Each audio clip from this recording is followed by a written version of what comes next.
Easier one. This is Reverend Ruth on Starry Bar with Angel Healing Ministries. How are you all doing today? Today's been, it's weird. Our season has been strange, weather changing strangely. Today we've had cold. I know it's going to start warming up again soon, my friends. So we look forward to that. Like one of my friends said earlier today, we were getting teased by the weather. It was just a tease to the warmth. Hopefully it warms up soon again, my friends. Um, I want to talk about finding your way. A lot of us run into this all the time. I was going to talk about this coming Sunday, but this coming Sunday is Easter Sunday, so that's a whole different ballgame. But finding your way. A lot of us, we when we come into this world, we're like wondering why we're here, where do we come from, why what is our mission? What are we meant to be doing? And it can be very discouraging and frustrating because we don't know what's to doing. I mean, if you're like me and you want everything right away, right now, and you're good, you'll find yourself getting frustrated easily. I have been working on this.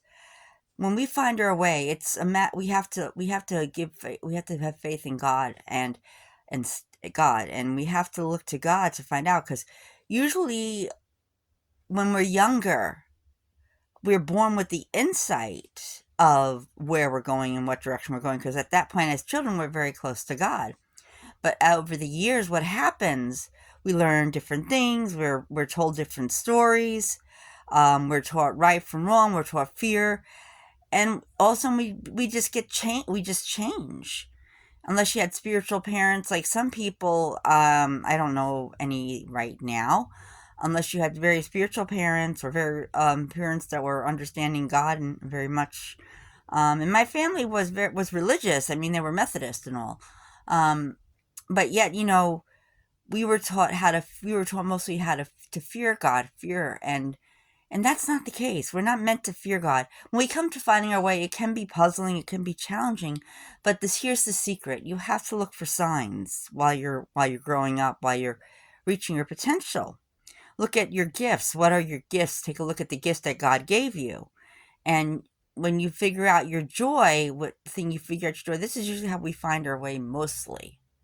When you find the thing that makes you joyful and happy and like just feeling great about stuff, my friends, it's usually the first clue to what your way is going to be, what direction you're going to go. And a lot of us will go through many different changes. We'll come across many different things. I personally was one of those that loved to experience all the different beliefs and stuff. I was just that curious type, being an old soul and all. And a lot of the old souls are those people that are the speakers, mostly the speakers. Some of them are. Um, some of the spiritual leaders are very old souls, and we wind up in a lead position, like a spiritual leader somewhere doing something. And sometimes you grow up with that thought of, I know there's more to me than what I'm supposed to be doing, but how do I start? And when you pay attention on your journey, your life's journey, my friends, again, you look for the signs, you look for the clues, the things that you enjoy the most, and then you ask God, which direction you're going to go. Or you can say, God, if you're ready, you say this: God, I would really like to know where I'm going from here. Would you please guide me and show me the way?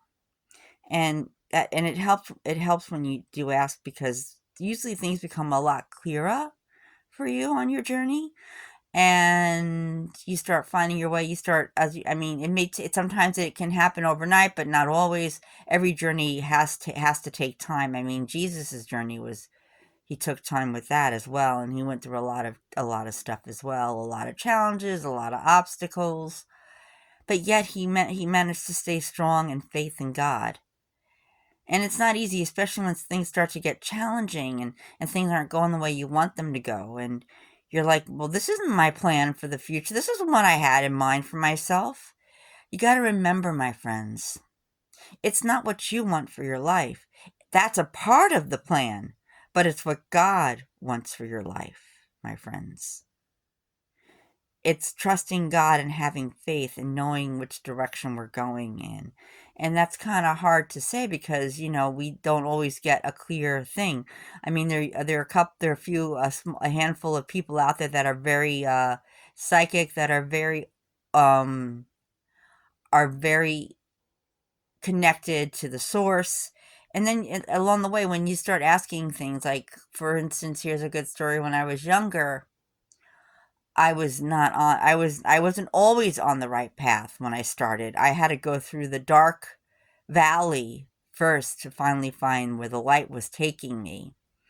And I went in the direction of a lot of things I shouldn't have done over the years. But when we're teenagers, we have that peer pressure, and we feel that power, and we feel that power growing within us, and then we start taking it to the highest of heights, and then when that at some point we come up against a force that's stronger than us, and then we realize maybe where I'm at is where I'm not supposed to be. But if you still feel very confused, one of the things is, say, you surrender everything to God and say, God, lead me, guide me in the direction I'm going to go. For example, again, I was sitting in my room and a voice boomed out across my room saying, get off the path you're on, dear one, and get on the right road. And I just jumped. I just jumped. It was like, whoa, where'd that come from? It was just like filled my whole room, that voice. It was God telling me to come away from where I was at. It wasn't taking me where I needed to go. What I learned on that path, I learned. Now I need to take what I learned and push it forward into the future, onto the original path I'm supposed to be on. And that's exactly what happens to us. We learn along the way. We take what we learn, what lessons we're given, and we take those lessons and we bring them to the next level of our lives. We use what we learned, and we use it for, okay, what path, where does this fit? And then God will send you people along the way. God sent me Bert after my dad passed, and when Bert passed, God sent me Bill, and now Bill is on his own journey.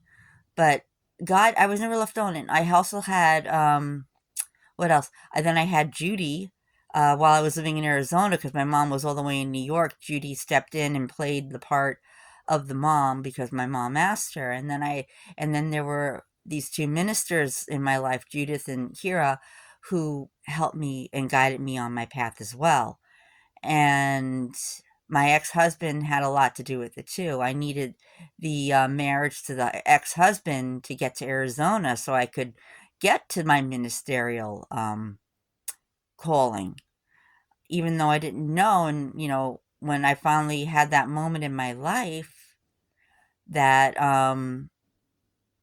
that I was on a crossroads, God told me, or showed me, a path with the angel of death, that I walked with the angel of death up to this light, and then the light was Jesus, and Jesus was the one that told me, asked me to sit down next to him, and said to me, now you need to go back and become a minister.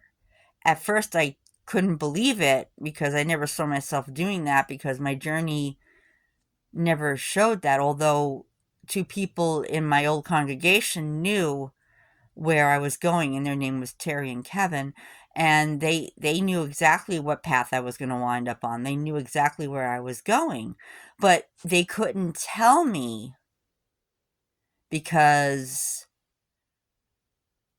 I wouldn't hear them. I had to discover the path on my own. God puts all these people in our lives to help us and guide us on the path. The two ministers that I met in Arizona, they guided me.